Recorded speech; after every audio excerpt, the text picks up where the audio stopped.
So I wanted to kind of make a short video today and just kind of explain what's been going on with me. I know I always try to stay on top of my comments, but I've let my comments get behind. I've not been answering them like I normally do, and messages and text messages if you got my number and all that stuff.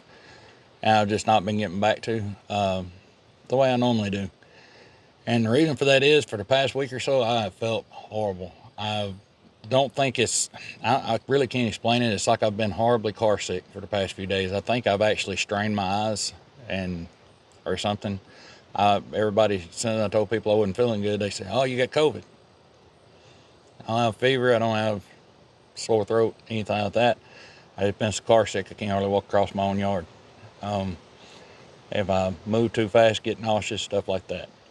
But what's been going on with me, I came home at the end of August, or right before the end of August, and I had a friend of mine from high school pass away. I had another family member that was in ICU that was having some health issues that I wanted to come check on.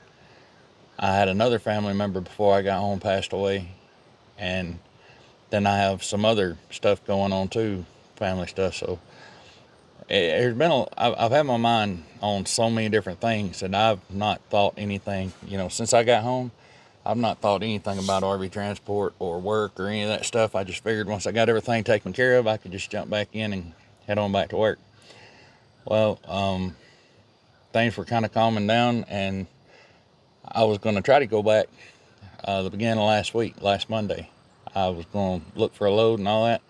Came out, fired the truck up, going to go get breakfast and pull it up to the house so I could load all my stuff back up in it. And the actuator for the turbo right here had went bad. It's dead in the water. It's not doing anything. And that's got you put in reduced power mode and all that stuff. It won't even hardly get out of its own way right now.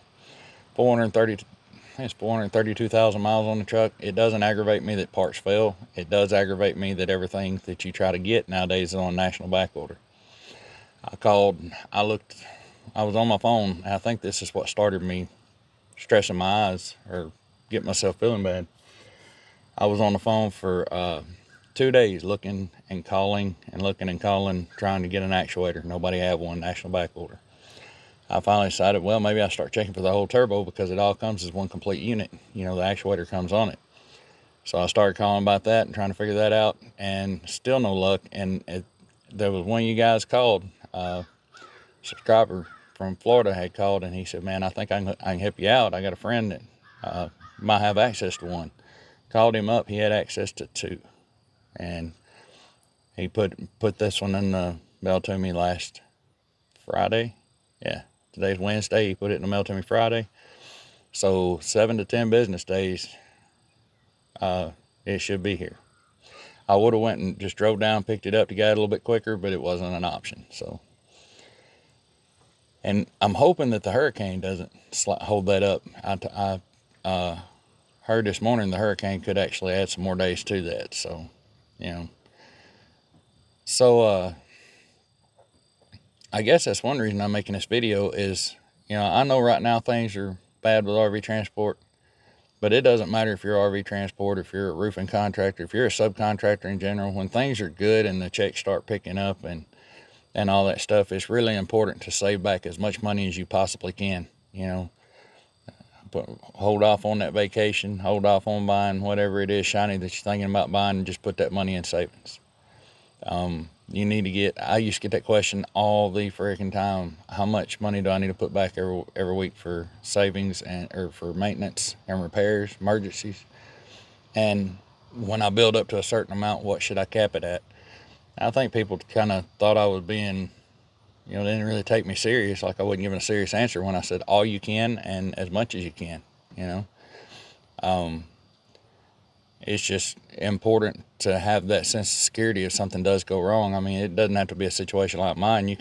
There's so many different things that could happen that could leave you in a bad situation where, if you got a brand new truck with a warranty and the truck goes in the shop for warranty work, the bills still keep coming, So you still got to have enough put aside to pay the bills until you get your truck back. Well, nowadays with everything being on national back order like it is and taking stuff they should have on the shelf is taking 4 and 5 and 6 weeks to get. I mean, that's ridiculous.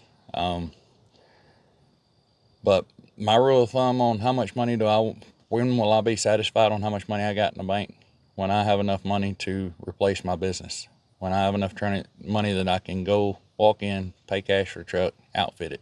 You know, that's when I'll feel secure in my savings. And I'm not close to that. But I'm all right. I'm just not close to that.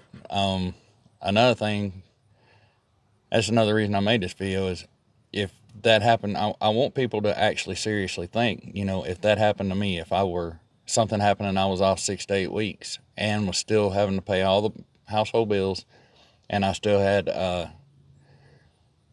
I'm very lucky that it's that actuator. And I wound up getting a $2,000 turbo. It could very easily have been an engine. 420,000 miles. I know people with every denomination of truck, Ford, Chevy, Dodge, that their engine didn't last 200,000 miles.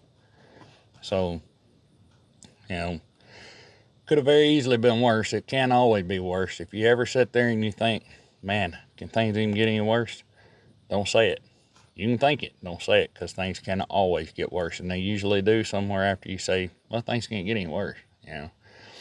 So I'm very happy that the part's on its way, and that that I'm financially okay enough to get through everything until I get back on the road, and that it's not worse than what it was. That it's not an engine, it's not a transmission that nobody can get or get parts to build, you know, that kind of thing. But yeah, so I wanted to let you guys know what I've been doing, and if I've not answered your comment or I've been vague, that's why. And I also want everybody to kind of take a second thought about, like if you're thinking about taking a vacation, if you're thinking about buying something else, do you really have to have it right now? And even if you do or you don't, if something happens, if a worst possible case scenario is what you need to think about, if that happens, do I have enough money to get through that and and come out on the other side okay? You know, and if the answer is yes, do what you do. If the answer is no, you know, when I leave back out, I'm gonna have to be very frugal for a while until I get my money built back up, because sometimes things come in threes. I don't need it to be the turbo this week and transmission next week and, you know, something else, you know. But in an instant, no matter how good you're doing, life can run you over, no doubt. Anyway, guys, you're liable to see some random videos come out, like product review videos, stuff like that, because I don't have anything to do for the next 7 to 10 business days. So I need to service the truck, but there's no point in servicing the truck until after the work's done, because in my experience, if you do something like that, then you wind up, I could change the fuel filter and the air filter and stuff like that, but as soon as I change the oil, I'll get antifreeze and oil, something like that. I have never changed one of these turbos. If you guys have, and you have any pointers on the L5P Duramax, so really all I'm interested in. I've changed turbos on the 6.5s, on the Dodges. I've done a couple of the Dodges. I've done the big Cummins and the big truck. I don't feel like it's going to be that big a deal. The only thing I'm really worried about is the VGT Learn. And if you have an Autel MK808 and there's a way that you can do the VGT relearn and you know how to do it, if you would send me an email or a message on Instagram, something like that, I'd appreciate it. Because I haven't seen that option for this. It had options for 3 of the automakers, but not for the Chevrolet. So, but I think it's going to have a Tech 2 scan tool to do that. But yeah, if you see some off-the-wall videos come out, that's just me trying to keep busy until I can get back to work, and me trying to get myself out and move around so maybe I feel a little bit better. And just so you know, I appreciate each and every one of you guys. Anybody watching this video right now, I appreciate it. All the subscribers, all the comments, all that stuff, I do appreciate it. And I did go in and sit down the other day, I answered 52 comments in a row, so they are important to me. I just, you know, when life's running me over, I will get behind. I am human and all that. But anyway, I sure appreciate you guys for watching, and I will see you in the next video.